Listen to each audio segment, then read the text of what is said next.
اتنی دولت کا کیا کرو گی؟ ہر چیز تمہارے پاس موجود ہے۔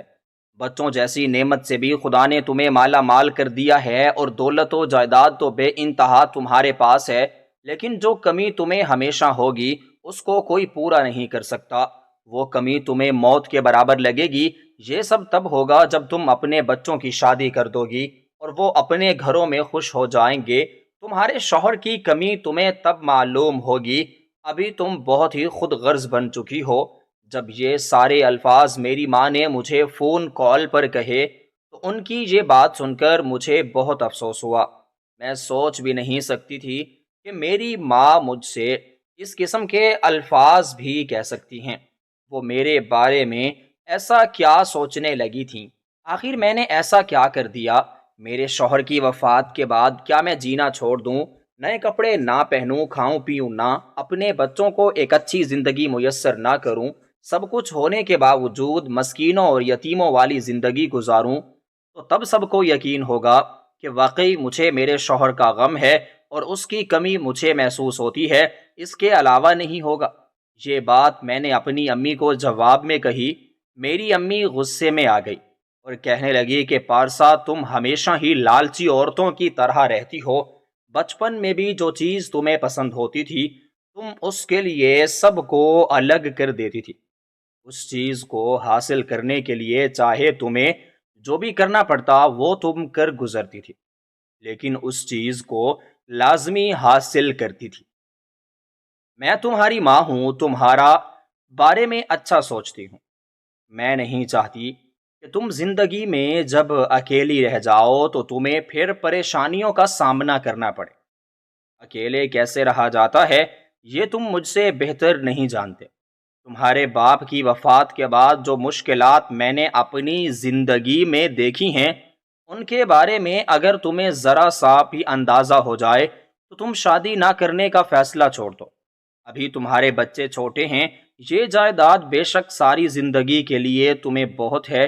یہ جو دولت تمہیں تمہارا شوہر دے کر گیا ہے تمہارے بچوں اور تمہارے لیے کافی ہے، لیکن ایک مرد کا سہارا عورت کے لیے بہت ضروری ہوتا ہے۔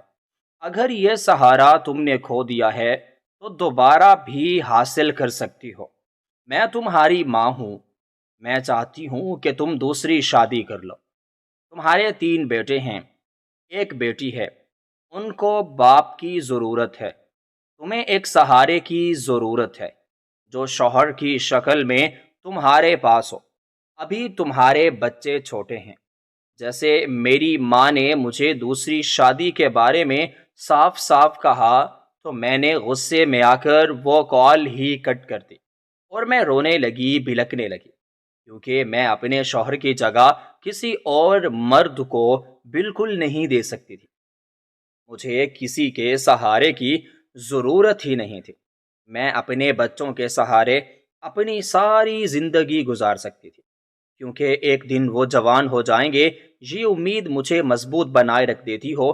آج جب میری ماں نے مجھ سے یہ الفاظ کہے تو مجھے ان کی باتوں کا بہت افسوس لگا۔ اتنا افسوس لگا کہ میں نے اپنے آپ کو کمرے میں بند کر لیا۔ میں کسی بھی صورت اپنی ماں کی یہ بات ماننے کے لیے راضی نہ تھی۔ میرا شوہر، جس کو میں اپنا سب کچھ تسلیم کرتی تھی، زندگی کے اس راستے میں جب اس کی زندگی اور عمر پوری ہو گئی اور وہ مجھے چھوڑ کر چلا گیا تو میں کیسے اس کی جگہ کسی اور کو دے دوں؟ کیا میں وہ وقت بھول جاؤں جب میں نے پورے خاندان کے خلاف جا کر اپنے پسندیدہ مرد کو حاصل کرنے کے لیے کئی ساری مشکلات کا سامنا کیا؟ نہ صرف اپنی ماں کو میں نے ناراض کیا بلکہ اپنے بھائیوں سے بھی قطع تعلقی کر بیٹھی۔ جن مشکلات میں نے اپنے شوہر کا ساتھ حاصل کیا اس کو بھول جاؤں؟ وہ محبت جو بے انتہا میں نے اپنے شوہر سے کی وہ اب کسی اور پر نچھاور کر دوں، اس کی جگہ کسی اور کو دے دوں؟ میں کیسے یہ سب کچھ برداشت کر سکتی ہوں؟ میں کیسے اپنے بچوں پر ظلم کر سکتی ہوں؟ کیونکہ میں نہیں جانتی جس سے میں شادی کروں گی وہ شخص کیسا ہوگا۔ نہ جانے وہ میرے بچوں کے ساتھ کیسا سلوک کرتا ہے یا میرے ساتھ اس کا رویہ کیسا ہو۔ میں شادی کرنا چاہوں تو کوئی بھی شخص مجھے شادی سے روک نہیں سکتا، صرف اور صرف جائیداد کی خاطر۔ اور یہ بھی ہو سکتا ہے کہ وہ مجھ سے میری ساری جائیداد چھین کر چلا جائے، پھر میں اور میرے بچے در بدر کی ٹھوکریں کھائیں گے۔ یہ ساری باتیں میں خود کوششوں میں دیکھتے ہوئے سوچے چلے جا رہی تھی۔ ابھی میں شیشے کے سامنے یہی خیالات وغیرہ اپنے ذہن میں سوچ رہی تھی کہ اچانک سے میرا بڑا بیٹا ندیم کمرے میں آ کر رونے لگا، کیونکہ وہ اپنے باپ کو بھول نہ پایا۔ اس کی عمر 10 سال ہو چکی تھی اور اس کے باپ کو فوت ہوئے ابھی 2 سال ہوئے تھے۔ ان 2 سالوں میں جتنا اکیلا پن میں نے محسوس کیا اور جو تکلیف مجھے ہوئی، اس کا کوئی بھی شخص اندازہ نہیں لگا سکتا، اور نہ ہی میں اس تکلیف کو الفاظ میں بیان کر سکتی ہوں۔ لیکن اس سب کے باوجود مجھ سے کوئی راضی نہیں ہے۔ جو بھی مجھ سے ملنے کے لیے آتا ہے یا مجھ سے بات کرتا ہے، وہ مجھے دوسری شادی کا مشورہ دیتا ہے۔ نہ جانے ان لوگوں کو یہ سمجھ کیوں نہیں آتی کہ ایک ماں جس کے 4 بچے ہوں، وہ کیسے دوسری شادی کر لے۔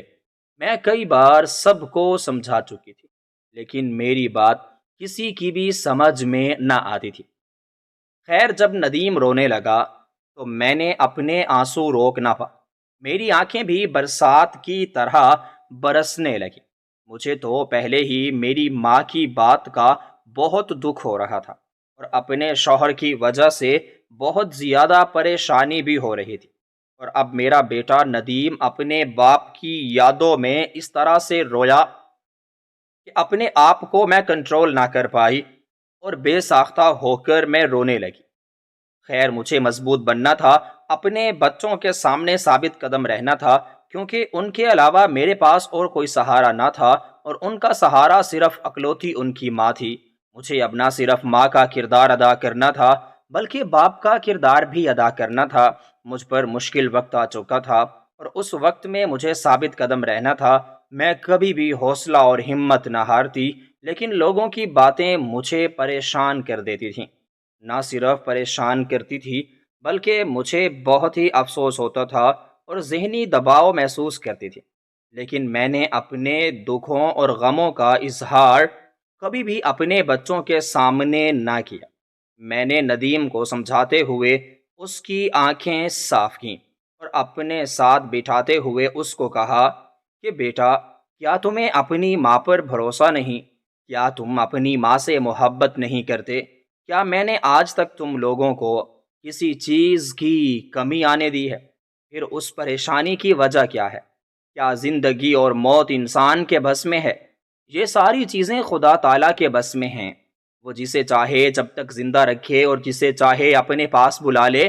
اگر تم پریشان رہو گے تو تمہارے چھوٹے بہن بھائی تمہیں دیکھ کر پریشان ہوں گے۔ تم اپنے آپ کو حوصلے میں رکھو۔ تمہیں نہ صرف اپنے بہن بھائیوں کا حوصلہ بننا ہے، بلکہ میری طاقت بننی ہے۔ جب میں نے یہ سارے الفاظ اپنے بیٹے ندیم سے کہے تو اس کو تھوڑا سا حوصلہ ملا۔ تھوڑی دیر بعد ہی وہ میرے کمرے سے چلا گیا۔ شام کو جب میرے تینوں بیٹے اور میری بیٹی حیا ساتھ میں بیٹھ کر کھانا کھا رہے تھے تو میں نے ان کی ہمت اور حوصلے کو بڑھاتے ہوئے کہا کہ بیٹا، تم لوگ میری طاقت ہو۔ اگر تم لوگوں نے ذرا بھی اپنے حوصلے پا سکے تو میں ٹوٹ کر بکھر جاؤں گی۔ میرا تو تم لوگوں کے علاوہ اور کوئی اس دنیا میں ہے ہی نہیں۔ بہن بھائی پہلے ہی مجھ سے میں ناراض کر چکی ہوں اپنے، میں اور ان کے گھر آنا جانا بھی نہیں ہے۔ ایک ماں ہے جو کبھی کبھی فون پر اپنے بیٹوں سے چھپ کر مجھ سے بات کر لیتی ہے۔ میرا باپ پہلے ہی اس دنیا سے انتقال کر چکا ہے۔ تم لوگوں کو اپنی پڑھائی پر توجہ دینی ہوگی اور دنیا کے سامنے اپنی کامیابی کو ثابت کرنا ہوگا۔ ان کو بتانا ہوگا کہ تمہاری ماں نے تمہاری کتنی اچھی تربیت کی ہے، اور بغیر باپ کے بھی تم لوگوں کی زندگی بہت ہی اچھی گزر رہی ہے۔ میرے چاروں بچوں نے میری بات غور سے سنی۔ ہماری زندگی اپنے معمول کے مطابق گزرنے لگی۔ ذرا بھی فرق نہ آیا، لیکن ایک کمی جو ہر وقت محسوس ہوتی رہتی تھی وہ تو ہمیشہ کے لیے ہی میرے پاس موجود رہ گئی۔ میرے بچے صبح سکول جاتے، شام کو ٹیوشن پڑھتے، میری ساری توجہ ان پر تھی۔ دیکھتے ہی دیکھتے میرے سارے بچے بھی جوان ہو گئے۔ جیسے ہی وہ اپنے ہوش سنبھالنے لگے تو میں نے وکیل کو گھر پر بلایا، کیونکہ میں چاہتی تھی جو ذمہ داری میرے سروں پر موجود ہے، جو جائیداد میرا شوہر میرے کندھوں پر چھوڑ گیا ہے، اس کی امانت اس کے بچوں تک پہنچا دو۔ میں چاہتی تھی کہ میں ساری جائیداد اپنے بچوں کے نام پر کر دوں اور بوجھ اس سے فارغ ہو جاؤں۔ اسی سلسلے کے تحت میں نے وکیل کو گھر پر بلایا اور ساری بات کھول کر میں نے وکیل کے سامنے رکھ دی۔ لیکن میری بات سننے کے بعد وکیل نے مجھے جو مشورہ دیا، اس کو سن کر مجھے بہت ہی عجیب و غریب لگا، کیونکہ میں ہرگز یہ سب کچھ نہ مان سکتی تھی کہ بچے بھی لاپرواہ ہو سکتے ہیں اور اپنی ماں کو چھوڑ کر جا سکتے ہیں۔ میں دنگ رہ گئی جب وکیل نے مجھ سے کہا کہ آپ جائیداد کا ایک حصہ اپنے پاس رکھیں، باقی حصہ اپنے بچوں میں تقسیم کر دیں، تاکہ کل کلاں کو جب آپ کے بچے جوان ہو جائیں تو آپ کو بھول نہ جائیں اور آپ سے لاغر نہ ہو جائیں۔ آپ کے پاس جائیداد ہوگی تو آپ کے پاس کوئی نہ کوئی بچہ رہ ہی جائے گا، وہ اسی لالچ میں آپ کی خدمت کرے گا، تاکہ اس کے بدلے جو جائیداد آپ کے نام ہیں وہ آپ اسی کے نام کر دیں۔ جیسے ہی وکیل نے مجھے یہ بات کی، مجھے تو اس کی بات سمجھ ہی نہ آئی اور میں نے اس سے کہا کہ میں ہرگز ایسا نہیں کروں گی۔ یہ جائیداد میرے بچوں کی امانت ہے اور اس پر پورا پورا ان کا حق ہے، کیونکہ میرے بچے مجھ پر جان نچھاور کرتے ہیں۔ اگر میں کبھی بھی تکلیف میں آ جاؤں تو وہ اپنی تکلیف بھول جاتے ہیں اور میرے چارے بچے میرے سر کے اوپر کھڑے ہو جاتے ہیں، نہ صرف میری صحت کا خیال رکھتے ہیں بلکہ مجھے اپنا سارا وقت دے دیتے ہیں۔ تو میں کیسے ان پر یقین نہ کروں؟ میں کیسے ان کو اس لالچ میں اپنے پاس رکھنے پر مجبور ہو جاؤں کہ وہ مجھ سے لاغرض ہو جائیں گے اور ایک دن مجھے بھول جائیں گے؟ میں ہرگز ان ماؤں میں سے نہیں ہوں جو صرف اپنے بارے میں سوچتی ہیں اور اپنے بچوں کو بھول ہی جاتی ہیں۔ میرا تو سب کچھ میرے بچے ہیں اور میں اپنا سب کچھ ان پر لٹا دوں گی۔ میں یہ سب کچھ ان کو دیکھ کر کوئی ایسا نہیں کر رہے، بلکہ ان کا حق ہے اس پر۔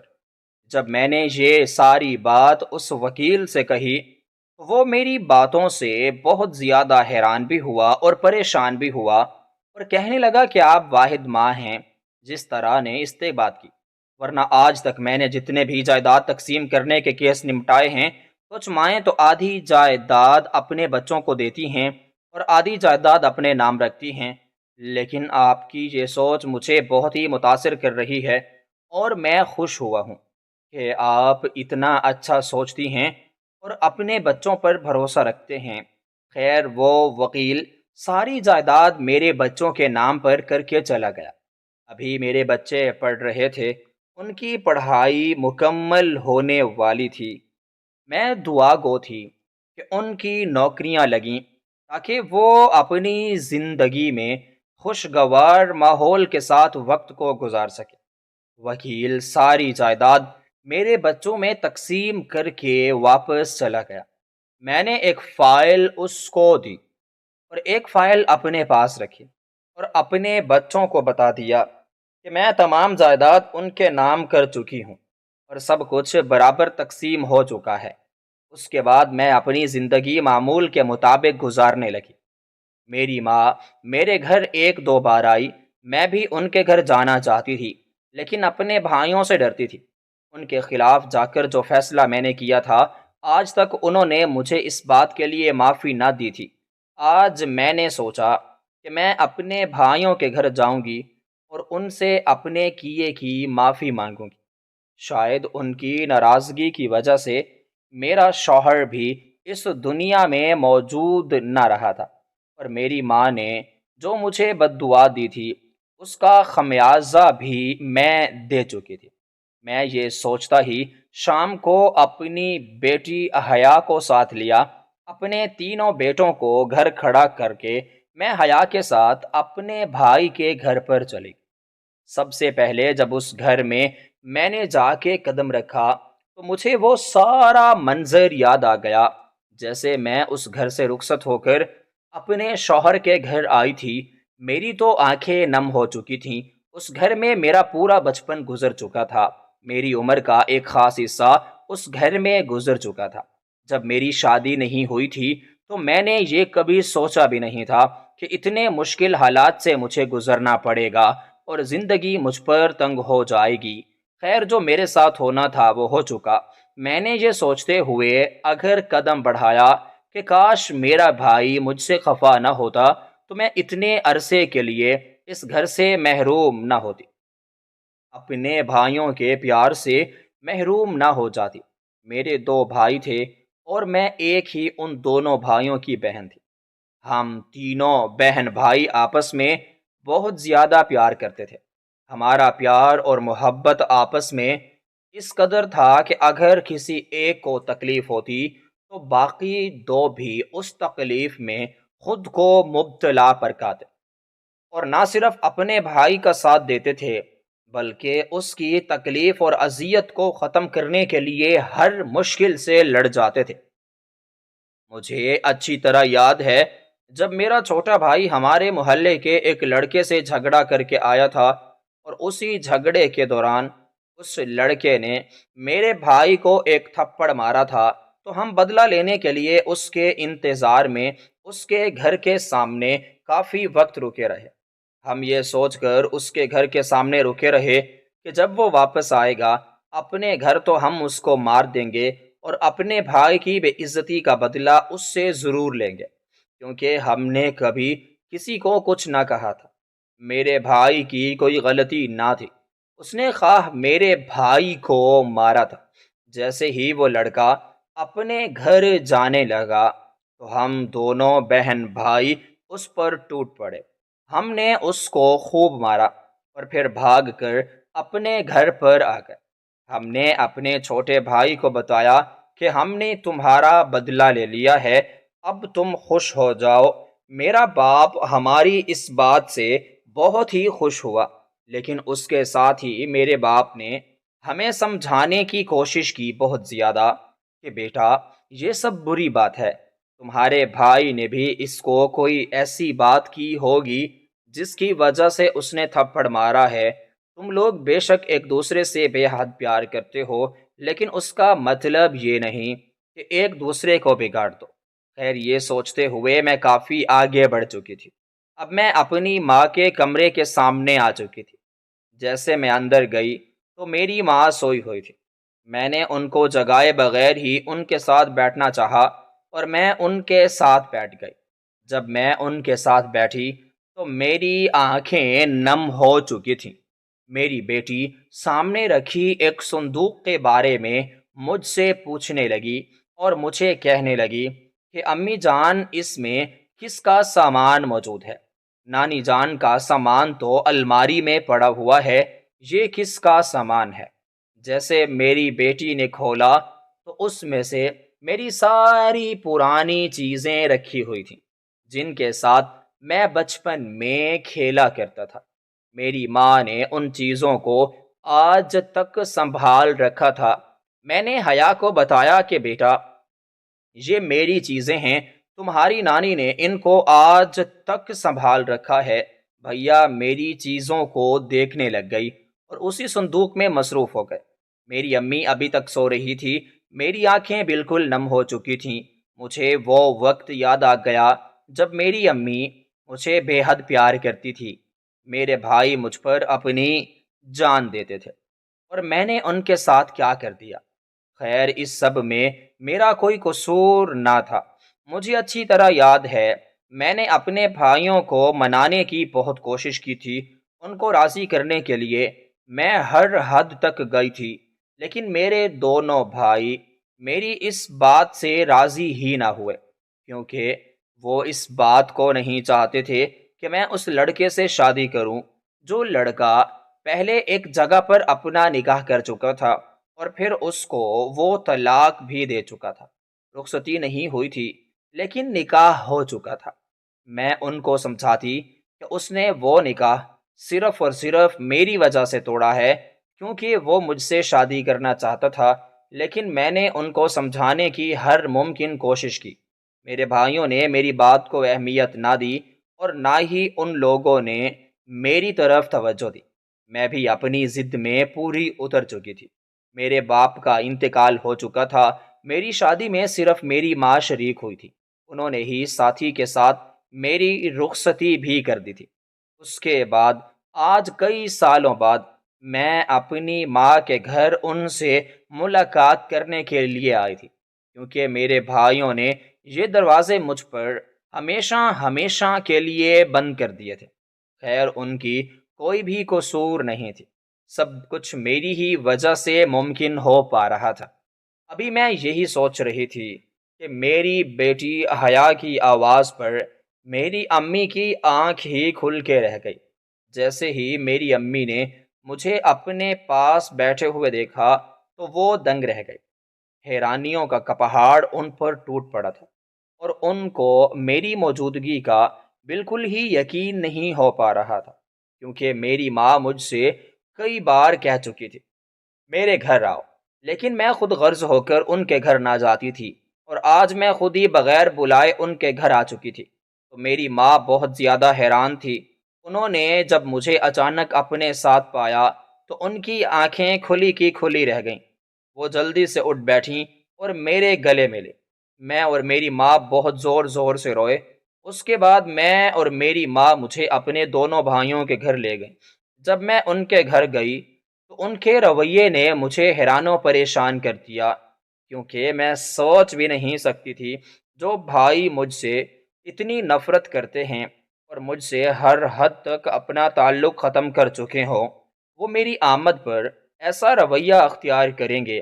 ان کے اس رویے نے مجھے بہت زیادہ پریشان کر کے رکھ دیا اور میری پریشانی کو مزید بڑھا دیا، کیونکہ میں سوچ بھی نہیں سکتی تھی کہ میرے بھائی میری آمد پر اس طرح خوشی کا اظہار کریں گے۔ ان کے رویوں کو دیکھ کر مجھے یوں محسوس ہوا کہ وہ جیسے میرے آنے کا انتظار کر رہے ہیں۔ جیسے ہی میں ان کے گھر گئی تو میرے دونوں بھائی اٹھ کر مجھے ملے۔ میری بھابھیوں نے میرے ساتھ جو رویہ رکھا وہ بہت ہی اچھا تھا۔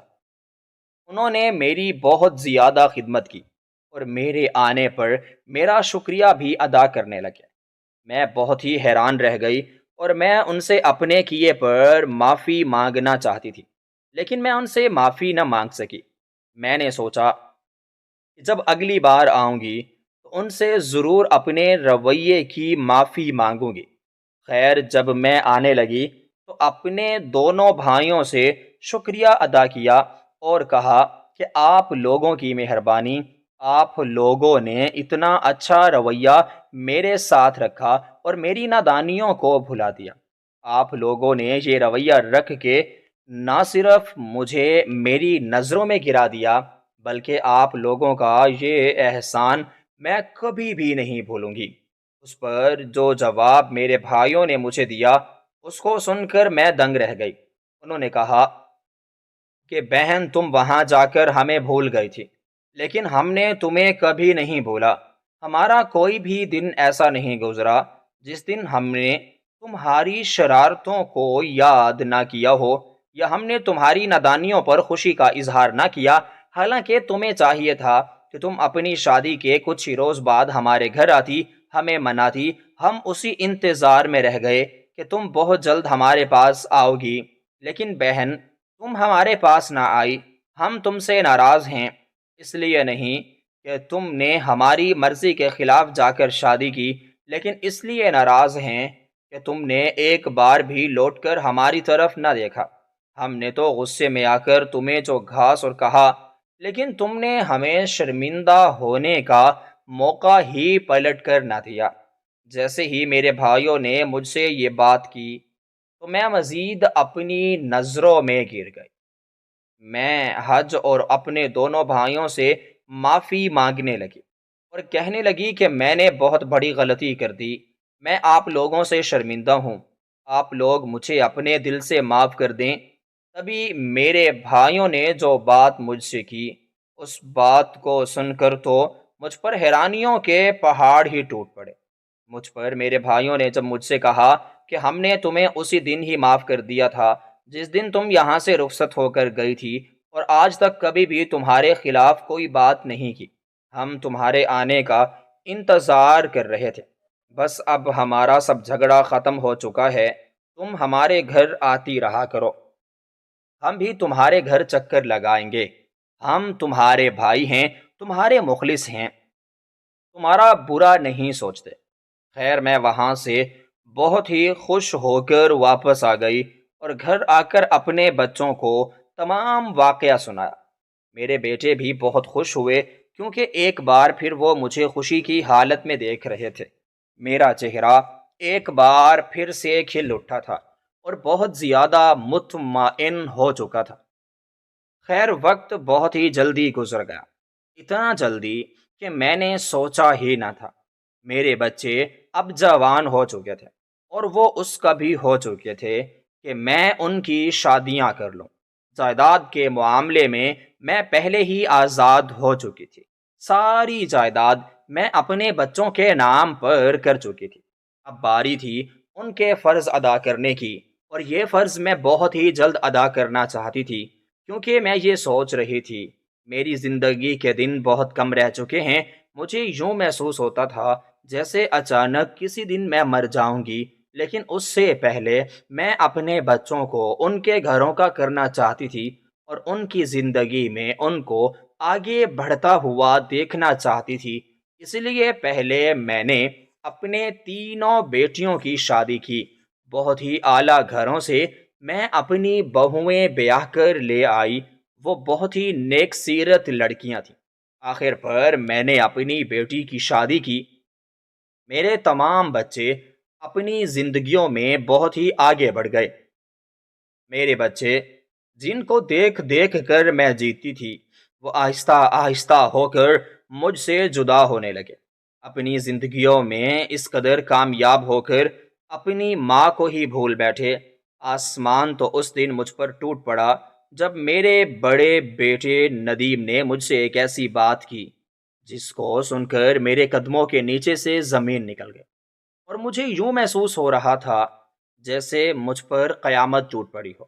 جب بڑے بیٹے ندیم نے مجھ سے کہا کہ امی جان، وہ اپنی بیوی بچوں کو لے کر غیر ملک میں ہمیشہ ہمیشہ کے لیے جا رہا ہے، لیکن وہ کبھی کبھی اپنی ماں سے ملنے ضرور آئے گا، وہاں پر اس کا کاروبار جم چکا ہے، اپنے ایک دوست کے ساتھ وہ بیرون ملک جا رہا ہے۔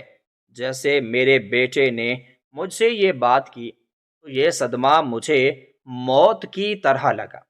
جن بچوں کی خاطر میں نے دن رات ایک کیا، ان کو تمام سہولیات میسر کیں، نہ صرف انہیں تمام سہولیات میسر کیں بلکہ اپنی ساری زندگی ہی میں نے انہی بچوں پر صرف کر دی۔ آج جب وہ مجھے اپنے قدموں پر کھڑے ہو گئے تو انہوں نے اپنی ماں کو ہی چھوڑ دیا، نہ صرف چھوڑ دیا بلکہ ہمیشہ کے لیے چھوڑنے کا فیصلہ کر دیا اور بیرون ملک شفٹ ہو گئے، کیونکہ میرا بیٹا فیصلہ کر چکا تھا وہ اب کہاں رلنے والا تھا، اس لیے وہ چلا گیا۔ میں نے اسے ایک دو بار بات کرنے کی کوشش کی لیکن اس نے میری ایک نہ سنی، میں مات ہی مجبور تھی۔ اپنے بیٹے کی خوشی کو دیکھ کر میں خاموش ہو گئی۔ جب وہ گیا تو شروع میں ہر روز مجھ سے فون پر بات کرتا تھا۔ میں خوش ہوتی تھی کہ دیکھو میرا بیٹا مجھے بھولا نہیں ہے، پردیس جا کر بھی وہ میرے رابطے میں ہے اور میری خیر خیریت پوچھتا ہے، لیکن جیسے جیسے دن گزرتے گئے وہ مجھے بھول گیا اور اس نے مجھے کال کرنا بھی چھوڑ دیا۔ شاید وہ اپنی زندگی میں بہت مصروف ہو چکا تھا۔ اس کے بعد جو میرا دوسرے نمبر والا بیٹا تھا، اس نے اپنے بھائی سے بات کی اور کہا کہ میری بھی جگہ وہیں پر بناؤ۔ دیکھتے ہی دیکھتے وہ بھی اپنے پہلے بھائی کے پاس چلا گیا اور وہیں پر اپنی فیملی کو لے گیا۔ اس نے بھی آخری ٹائم پر مجھے بتایا جب وہ جانے کی پوری تیاری کر چکا تھا اور اس کی ساری فیملی کا ویزا بھی لگ چکا تھا۔ جب میرا دوسرا بیٹا گیا تو میں بہت روئی، لیکن میں کچھ کر نہ سکتی تھی۔ میں نے اس کو روکنے کی بہت کوشش کی لیکن وہ نہ رکا اور چلا گیا۔ کچھ عرصہ مجھے ان دونوں کی بہت یاد آتی رہی، لیکن میں شروع سے دکھوں کو سہنے کی عادی بن چکی تھی اور میں خاموشی سے اپنی تکلیفوں کو برداشت کرتی رہی، لیکن اندر ہی اندر سے میں ٹوٹ چکی تھی۔ اب باری تھی میرے چھوٹے بیٹے فیصل کی، جس نے مجھے اسی دن بتایا جس دن وہ گھر سے جا رہا تھا۔ اس کی یہ جدائی میں تو برداشت ہی نہ کر سکی تھی۔ میں اکیلی اس گھر میں کیسے رہ سکتی تھی؟ مجھے یقین تھا کہ میرا چھوٹا بیٹا میرے ساتھ رہے گا، لیکن اس نے بھی میرا ساتھ چھوڑ دیا۔ مجھے تنہا تنہا چھوڑ کر میرے تینوں بیٹے دیکھتے ہی دیکھتے غیر ملک میں شفٹ ہو گئے، وہ بھی اپنی فیملیوں کو لے کر ایک بہت ہی خوشگوار زندگی گزارنے لگے۔ میں بھی یہی چاہتی تھی کہ وہ بہت ہی خوش رہیں، ایک پرسکون زندگی کو گزاریں، لیکن میں یہ نہیں چاہتی تھی کہ وہ ہمیشہ ہمیشہ کے لیے مجھے چھوڑ کر پردیس چلے جائیں اور بیرون ملک میں شفٹ ہو جائیں۔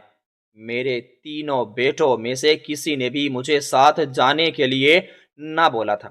کسی نے یہ نہ کہا تھا کہ امی جان آپ بھی ہمارے ساتھ چلیں، آپ بھی ہمارے ساتھ وہیں رہیں، ہم آپ کو بھی اپنے ساتھ رکھتے ہیں۔ مجھے ان کی یہ باتیں بہت تکلیف دیتی تھیں۔ اب میں پاگل پن کا شکار ہو چکی تھی۔ ہر وقت سوچ سوچ کر میرا دماغ سوچنے کی صلاحیت کو کھو بیٹھا تھا۔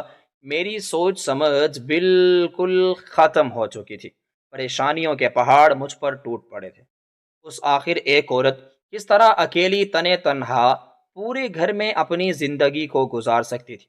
میرے بچوں نے مجھے لوگوں کے رحم و کرم پر چھوڑ دیا۔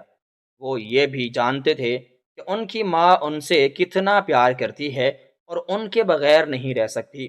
میں اپنے شوہر کی جدائی کا صدمہ، لیکن اپنے بچوں کی جدائی کے صدمے نے نہ صرف مجھے بیمار کر دیا، بلکہ میری سوچنے کی اور سمجھنے کی صلاحیت بھی سب کچھ کھو کے رکھ دیا، اور میں بالکل پاگل ہو چکی تھی۔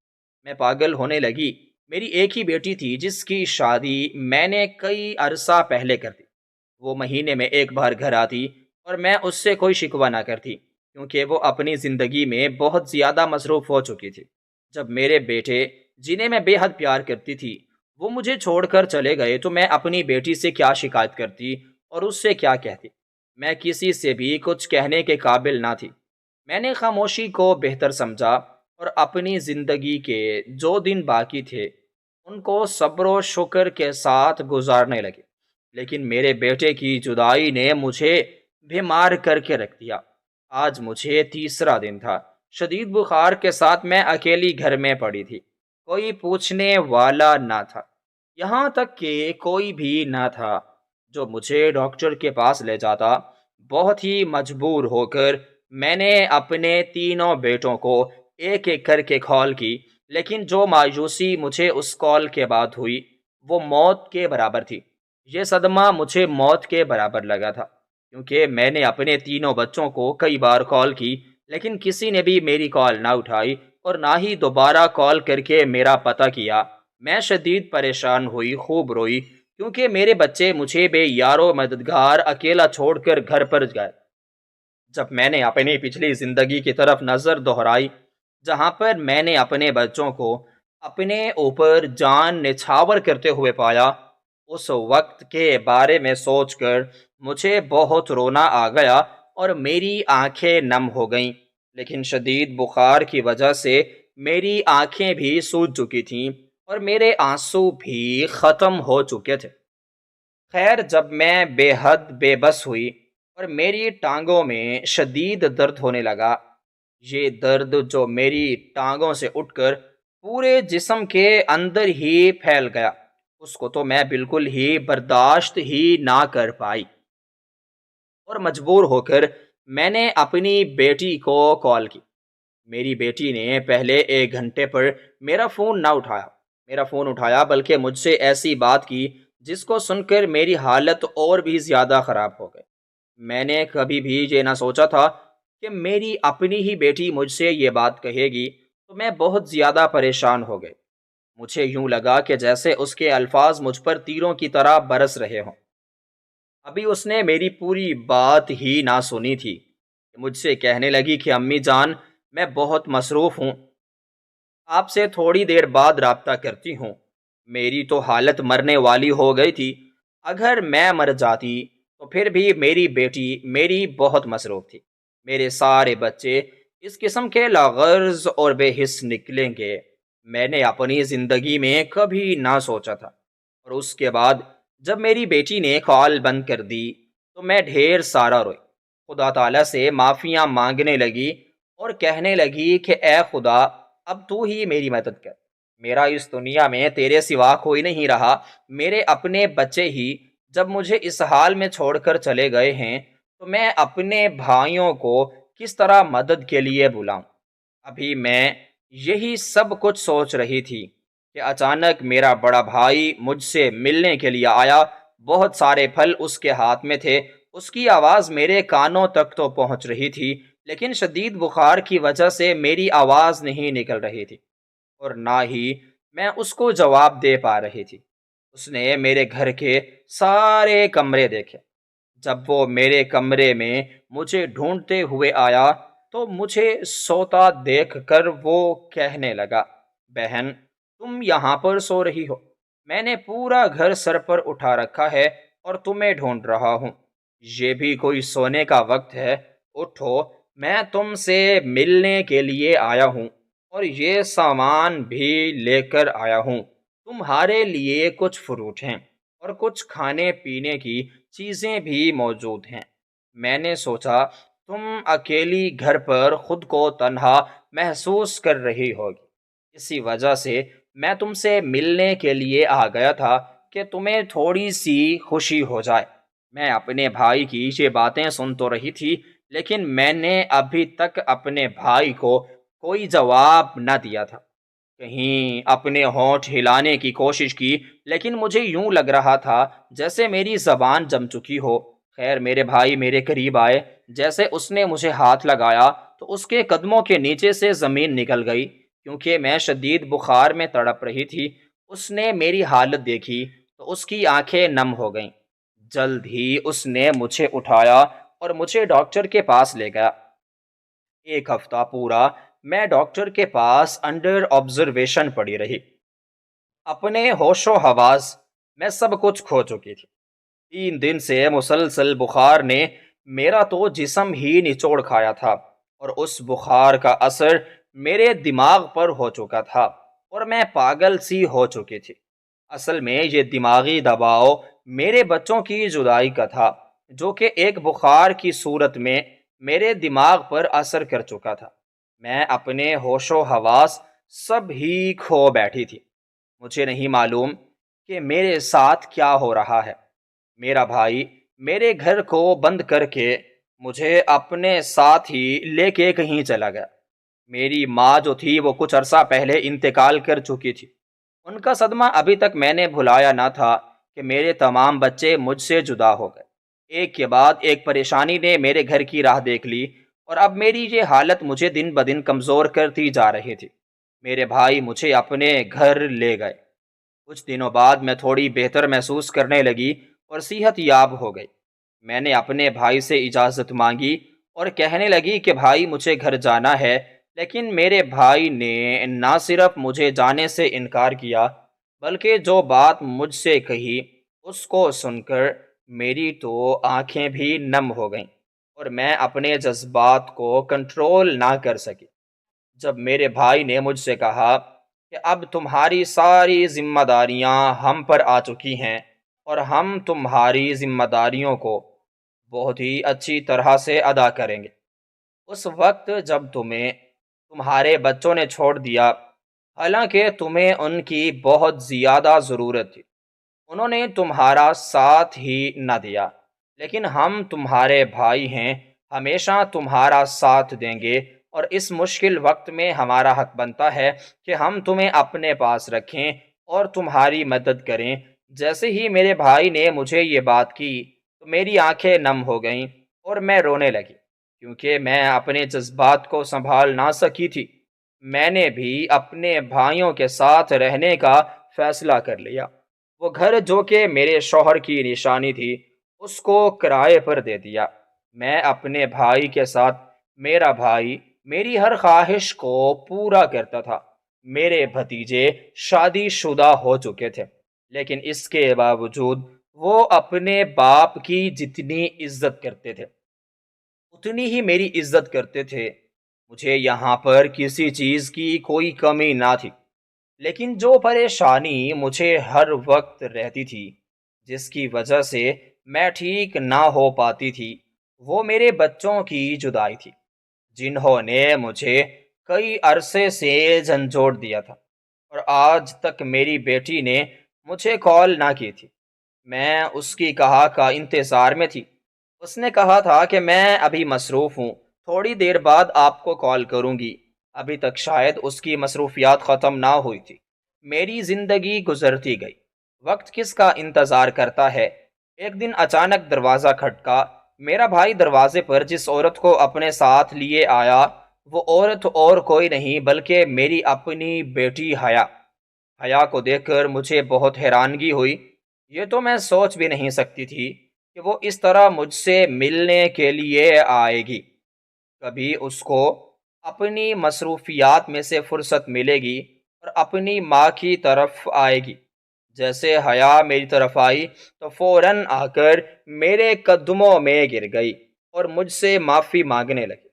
کہنے لگی کہ امی جان، میں نے آپ کی بات نہیں کی اور آپ سے لاپرواہ ہو گئی، اس لیے میں آپ سے معافی مانگتی ہوں۔ آپ نہیں جانتی کہ جو سلوک میرے ساتھ آپ کے ساتھ کیا، اس کی مجھے کتنی بڑی سزا ملی ہے۔ مجھے بہت حیرانگی ہوئی اور میں سوچنے لگی، میں تو کبھی اس سے کوئی بد دعا نہیں دی، نہ ہی میں اسے خود ہی ہوں۔ مجھے بس ان لوگوں کی یاد ضرور آتی تھی، لیکن اس کے بعد بھی میں نے سب کچھ برداشت کیا۔ حیا کی بات قیامت کی طرح مجھ پر ٹوٹ پڑی تھی جب حیا نے مجھے بتایا کہ اس کی ایک بیٹی شدید بیمار ہے۔ ہر ڈاکٹر سے اس کا علاج کروا چکے ہیں، لیکن صحت یاب نہیں ہو رہی۔ نہ جانے اس کو کیا ہو گیا ہے۔ پہلے وہ بالکل ٹھیک تھی، صحت یاب تھی۔ جس دن میں نے آپ کی کال کو نظر انداز کیا، اس کے ایک ہفتے بعد میری بیٹی اچانک سے بے ہوشی کی حالت میں پڑی مجھے کمرے میں ملی۔ میں ڈاکٹر کے پاس اسے لے کر گئی، لیکن کسی نے بھی مجھے کوئی بھی تسلی بخش جواب نہیں دیا۔ امی جان، میں بہت پریشان ہوں، آپ سے معافی مانگنے کے لیے آئی ہوں۔ آپ کے دل میں اگر میرے لیے تھوڑی سی بھی ناراضگی ہے تو اس کو دور کر دیں، مجھے معاف کر دیں تاکہ میری بیٹی صحت یاب ہو جائے۔ مجھے اپنی بیٹی سے بہت ہی پیار ہے۔ جب میں نے اس کو اپنے آپ سے جدا ہونے کے بارے میں سوچا تو میری جان نکل گئی۔ بس یہی خیال مجھے آپ کی طرف لے کر آیا ہے کہ اسی طرح میں بھی تو آپ کو پیاری ہوں۔ شاید آپ میری حالت کو سمجھ رہی ہیں۔ جیسے میری بیٹی نے یہ سارے الفاظ مجھ سے کہے تو میں نے اسے نہ صرف معاف کر دیا بلکہ اس کی بیٹی کی صحت کے لیے بہت زیادہ دعائیں کی، اور اس کے بعد ہی وہ چلی گئی۔ دوبارہ جب وہ آئی تو وہ بہت ہی خوش تھی کیونکہ اس کی بیٹی صحت یاب ہو چکی تھی۔ اس نے بولا کہ امی جان، آپ کی دعائیں رنگ لائی ہیں، میری بیٹی بالکل ٹھیک ہو چکی ہے، لیکن آپ یہاں پر کیوں آئی ہیں؟ اس کے بعد میں نے اس کو ساری حقیقت کہہ سنائی، جس کو سن کر اس کی آنکھیں تو نم ہو گئیں اور وہ رونے لگی۔ خیر، میرے ساتھ تو جو ہونا تھا وہ سب تو ہو گیا۔ میں نے اس کو حوصلہ دیا اور کہا کہ میری دعا ہے تم ہمیشہ اپنے گھر میں خوش رہو، لیکن میری ایک وصیت ہے جس کو ہمیشہ یاد رکھنا، کیونکہ میں جانتی ہوں میرے پاس بہت کم دن رہ گئے ہیں، میں بہت جلد اس دنیا سے جانے والا ہوں، لیکن میری نصیحت کو یاد رکھنا، میرے بیٹوں کو میرے مرنے کی اطلاع مت دینا اور نہ ہی ان کو میرے بارے میں کچھ بتانا، کیونکہ میں اب ان کے آنے کی امید ختم کر چکی ہوں۔ میں نہیں چاہتی کہ وہ آخری وقت میرا منہ دیکھنے کے لیے آئیں اور ساتھ میں اپنی مجبوریاں بھی لے آئیں۔ خدا کرے کہ وہ کبھی مجبور نہ ہوں، اور نہ ہی مجبوری کوئی ان کو میرے پاس لے آئے۔ اس کے بعد میری بیٹی نے مجھے حوصلہ دیا اور وہ اپنے گھر پر چلی گئی۔ اب میں اپنے بھائیوں کے گھر پر رہنے لگی اور اب مجھے ہرگز اپنے بچوں کا کوئی غم نہ تھا اور نہ ہی اپنے بیٹوں کی جدائی کے بارے میں مجھے خیال آتا تھا، کیونکہ میں جان چکی تھی وہ اپنی زندگیوں میں بہت مصروف ہو چکے ہیں اور بہت ہی خوش ہیں۔ لیکن مجھے یہ علم تھا کہ وہ ایک دن ضرور اپنے کیے پر پچھتائیں گے اور دوبارہ یہاں پر واپس لوٹ کر آئیں گے۔ بس اسی امید نے مجھے زندہ کیے رکھا۔